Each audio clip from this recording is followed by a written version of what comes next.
નમસ્કાર મિત્રો, education with Jignesh ચેનલમાં તમારું સ્વાગત છે અને હું છું જિગ્નેશ. મિત્રો, અત્યારની સૌથી મોટી અપડેટ આવી ગઈ છે. જેવી રીતે આપણે સવારના વિડીયોમાં તમને વાત કરી હતી કે આજે મિટિંગ છે 1 થી 5 સ્થળ પસંદગીની, અને તમારે જો સુધી અપડેટ પહોંચી જ ગઈ હશે.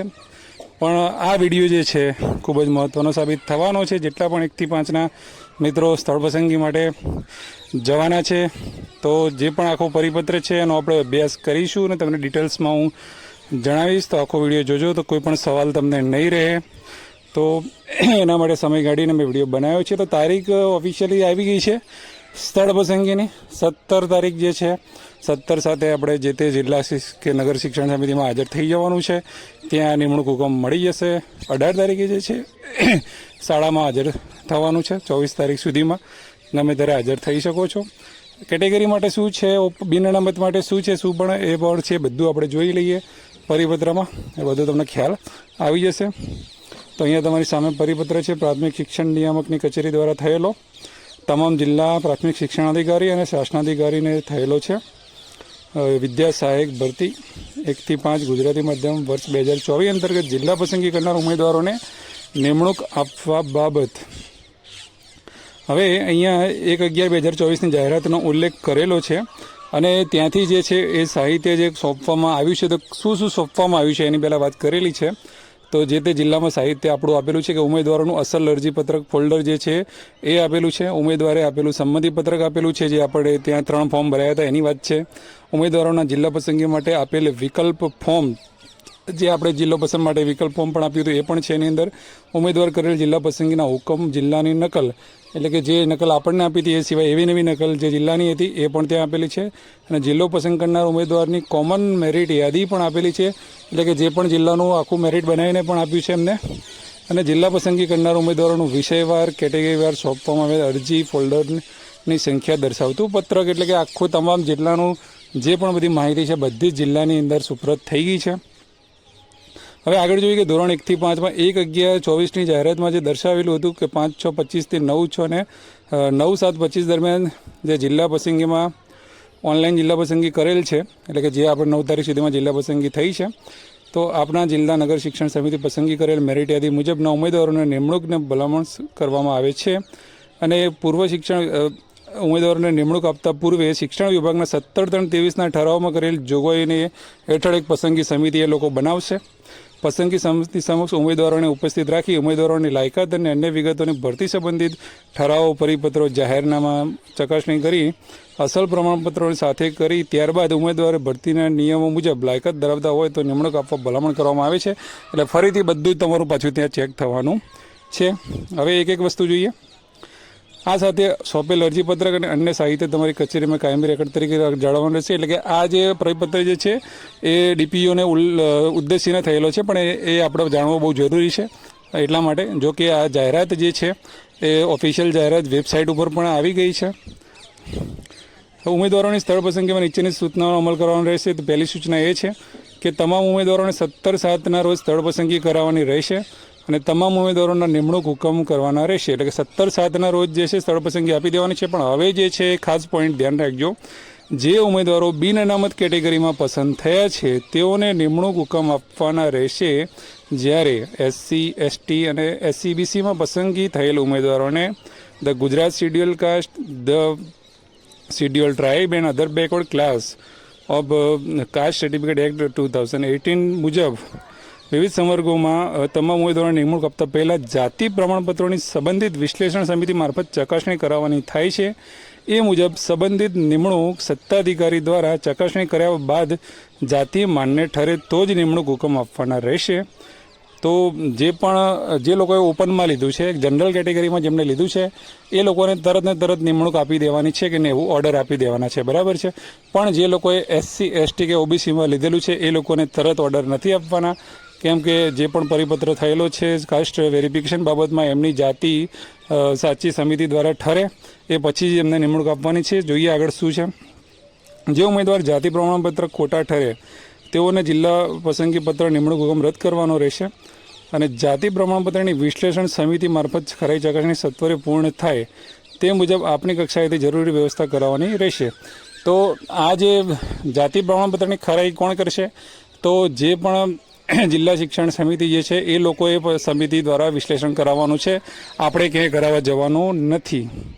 જ્યાં સુધી જાતિ પ્રમાણપત્રની ખરાઈ ના થાય ત્યાં સુધી SC ST અને OBCમાં પસંદગી થયેલા ઉમેદવારોના નિમણૂક હુકમ જિલ્લા કક્ષાએ પેન્ડિંગ રાખવાના છે. ખાસ મહત્ત્વની બાબત સમજી લેજો, તમે જનરલમાં પસંદ કર્યું છે તો તમને નિમણૂક હુકમ તરત આપી દેશે, પણ જો તમે કેટેગરીમાં પસંદ કરેલું છે તો એ વેરિફિકેશન થઈ જાય પછી તમને આપવામાં આવશે. પણ જે નિમણૂક હુકમ જે રહ્યો એ બનાવી દેવામાં આવશે ખરો, પણ એ જિલ્લામાં પેન્ડિંગ રાખવામાં આવશે કે તમને નહીં સોંપવામાં આવે કેટેગરીવાળા માટે.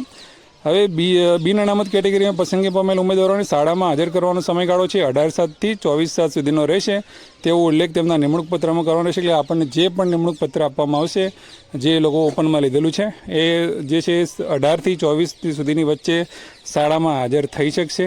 બાકી SC ST અને OBCમાં જે લોકોએ લીધું છે એને જાતિ જે છે એમની વેરીફાઈ થઈ જાય, એટલે કે શાળામાં હાજર કરવાના સમયગાળો જાતિ પ્રમાણપત્રની ખરાઈ થઈ આવેથી દિન 7માં હાજર થવાનું રહેશે. હવે જાતિની ખરાઈ થઈ જાય ને ભાઈ, એના પછી જ તમારે 7 દિવસની અંદર હાજર થવાનું રહેશે. એટલે કે ટૂંકમાં હું કહી દઉં, શોર્ટમાં તો ઓપનવાળા જે છે, ઓપનમાં લેવાવાળા બીજા જ દિવસે હાજર થઈ જશે. અને જે લોકોએ કેટેગરીમાં પસંદ કર્યું છે SC ST OBC EWSની વાત નથી, ઓપન અને EWSનું જે છે એ આની અંદર આવી જશે. બાકી જે છે કેટેગરીવાળા, જે 3 કેટેગરીવાળા છે એ લોકોની જાતિ વેરીફાઈ થઈને આવે સમિતિ દ્વારા, પછી એ હાજર થશે, એવું આની અંદર સ્પષ્ટ ઉલ્લેખ કરવામાં આવેલો છે. પછી 1 થી 5 માટે ફાળવવામાં આવેલ ઉમેદવારોને સ્થળ પસંદગી માટે ખાલી જગ્યાઓની યાદી જે છે એ વિષયવાર ફાળવેલ ઉમેદવારો જેટલી જ તૈયાર કરવાની રહેશે. વધુમાં શૂન્ય શિક્ષકવાળી શાળા માત્ર એક વાળીને પ્રાધાન્ય આપવાનું રહેશે. કાલે મેં અગત્યની વાત તમને કરેલી હતી કે આ જિલ્લામાં આ રીતનું આવશે, જેટલી જગ્યાઓ ભરાઈ છે એટલી સ્કૂલો તમને ખાલી બતાવવામાં આવશે. અને જે સ્કૂલોની અંદર એક પણ શિક્ષક ના હોય અથવા એક જ શિક્ષક હોય 1 થી 5માં, એવી સ્કૂલોને પ્રાયોરિટી આપવાની રહેશે. પછીની વાત કરીએ આપણે કે સીમા દર્શાવ્યા પ્રમાણે વિષયવાર તૈયાર કરેલ શાળાઓની યાદી પૈકી અત્રેથી ફાળવવામાં આવેલ ઉમેદવારની સંખ્યા જેટલી જ શાળાઓ જિલ્લા કચેરીના જાહેર નોટિસ બોર્ડ ઉપર 16 તારીખના રોજ પ્રસિદ્ધ કરવામાં આવશે. એમાં કોઈ સુધારો વધારો પાછળથી કરવાનો રહેશે નહીં. અને જેટલા ઉમેદવારો છે એટલી જ શાળા એની વાત કરેલ છે હાલ, કે ભાઈ અગાઉ મેં વાત કરી એ રીતનું જ છે. 16 તારીખે જે છે તમે જશો એટલે તમને શાળાઓ ત્યાં તમને જોવા મળી જવાની છે. હવે ઉમેદવારોને સ્થળ પસંદગી સમયે અસલ પ્રમાણપત્રો ખરાઈ કરી તેના અસલ પ્રમાણપત્રો જમા લેવાના રહેશે અને તેની સમય મર્યાદા ચકાસણી કરાવી નિયત મુદતમાં ઉમેદવારોને પરત આપવાના રહેશે. એટલે કે જે પણ આપણા ઓરિજિનલ ડોક્યુમેન્ટ જે છે બધા ઓરિજિનલ ડોક્યુમેન્ટ લઈ લેજો. એની એક સેટ પણ, નકલનો સેટ પણ બનાવી દેજો, ઝેરોક્સનો સેટ બે બનાવી દેજો. હવે આ જે સર્ટિફિકેટ છે એ તમારે ત્યાં જમા લઈ લેવાના છે. એટલે આ સર્ટિફિકેટની કોઈ તમને જરૂર પડે તો પછી તમે ત્યાં માગી નહીં શકો જલ્દી, એટલે કે તમારે ઘડી ઘડી માગવા ના પડે. એના માટે તમે 2-3 સેટ ઝેરોક્સ કોપી કઢાવીને તમારી જોડે રાખજો. એ લોકોને અમુક મુદત હોય છે, પછી એ લોકો પાછા આપતા હોય છે આપણને. પછી આગળ વાત કરીએ આપણે કે જિલ્લા પસંદગી પત્રને પાછળના ભાગે કેટલાક કોર્ટ કેસ બાબતે, એટલે કે અમુક જે વિદ્યાસહાયક ભરતીને લગતા અમુક જે કેસ થયેલા હોય એને આધીન જે છે ચુકાદો આપવામાં, એટલે કે જે નિમણૂક આપવાની રહેશે. એટલે કે દરેક ભરતીની અંદર આ વસ્તુ તો હોય જ છે. પછી ઉમેદવારોને પાસેથી શિક્ષણ વિભાગના 22/3/17ના ઠરાવમાં નિયત થયેલ જામીનગીરી મેળવવાની રહેશે, જેનો નમૂનો આ સાથે સામેલ કરેલ છે. એટલે કે આ વસ્તુ આપણે લાગુ નથી પડતી. એ લોકો કંઈક જામીનગીરી કે એવી કંઈક જે છે એ DPO વાળા આપણને કરાવશે અને એ વસ્તુ એમને કરવાની છે. ત્યારબાદ ઉમેદવારો નિમણૂકવાળી જગ્યાએ હાજર થયા બાદ રોસ્ટર રજિસ્ટરમાં તેની અવશ્ય નોંધ કરવાની રહેશે. અત્રેથી ભલામણ કરેલી યાદીમાં ઉમેદવારના નામ સામે સિલેક્ટ કેટેગરી દર્શાવેલ છે તે મુજબ રોસ્ટર રજિસ્ટરમાં ઉમેદવારને જે તે કેટેગરીમાં ગણવાના રહેશે. આ બધું DPO માટે છે. એમને જે તે કેટેગરીમાં ઉમેદવારી લીધું છે એ પ્રમાણે રોસ્ટર જે છે, આ રોસ્ટર કયા રોસ્ટર કઈ જાતિમાં કોણ લે છે એ પ્રમાણે જે છે એ જિલ્લાના રેકોર્ડમાં જે છે મેનેજ કરવાનું છે. સામાજિક ન્યાય અને અધિકારીતા વિભાગના ઠરાવની જોગવાઈઓ મુજબ દિવ્યાંગ ઉમેદવારોની વાત કરેલી છે કે એમના ઠરાવથી દિવ્યાંગજનોની જૂથવાર જગ્યાઓની ઘટ આગળ ખેંચવાની રહેશે. તમામ ઉમેદવારોની જાતિ પ્રમાણપત્રની ખરાઈ આવ્યા બાદ આ ઉમેદવારોને શાળા કક્ષાએ હાજર થયા બાદ ઉમેદવારોને શાળામાં હાજર થવાના સમય પૂર્ણ થયે તુરત જ અત્રેથી ફાળવેલ ઉમેદવારો પૈકી જિલ્લા કક્ષાએ શાળા સ્થળ પસંદગીમાં ગેરહાજર જિલ્લા કક્ષાએ હક જતો કરનાર આ બધાની જે છે એ માહિતી પાછી એ લોકોએ પાછી આપવાની હોય છે કે કોણ હાજર થયું છે, કેટલા હાજર નથી થયા, બધી જે માહિતી જે છે એમને આપવાની હોય છે. તો આપણે હાલ વાત કરી કે જે પણ આખી પરિપત્રની અંદર માહિતી હતી બધી મેં તમને કહી દીધી છે. હજુ કોઈ પણ કન્ફ્યુઝન, કારણ કે જે અગાઉ પણ જાતિ પ્રમાણપત્રના કાસ્ટ વેરિફિકેશન બાબતમાં હજુ પણ વિડીયો આપણા ચેનલ ઉપર ઉપલબ્ધ છે, જોઈ લેજો. બરાબર છે. તમામ વસ્તુ મેં તમને સમજાવી દીધી છે. સમય ઓછો છે. પહેલાં તમામ લોકો જેટલા પણ છે બધાને દિલથી કોંગ્રેચ્યુલેશન છે, ધન્યવાદ છે. અને આ સાથે સાથે મારી પણ પોતાની સ્થળ પસંદગી છે અને મેં તમને બધાને કદાચ કોઈને ખબર ના હોય તો કહી દઉં છું કે નડિયાદ નગર પ્રાથમિક શિક્ષણ સમિતિ મેં પસંદ કરેલી છે. તો હવે અમારે પણ તૈયારી બધી કરવી પડશે, એટલે કદાચ મારી જોડે તમારે જવાબ આપવાનો સમય કદાચ ઓછો હોય તો માફ કરજો, પણ આ વિડીયો તમે વ્યવસ્થિત જોઈ લેજો તો બધું તમને જવાબ મળી જશે. બાકી બધાને જય હિન્દ, જય ભારત. વિડીયો જોતા રહો, શેર કરતા રહો, સબસ્ક્રાઈબ કરતા રહો, લાઇક કરતા રહો. Thank you.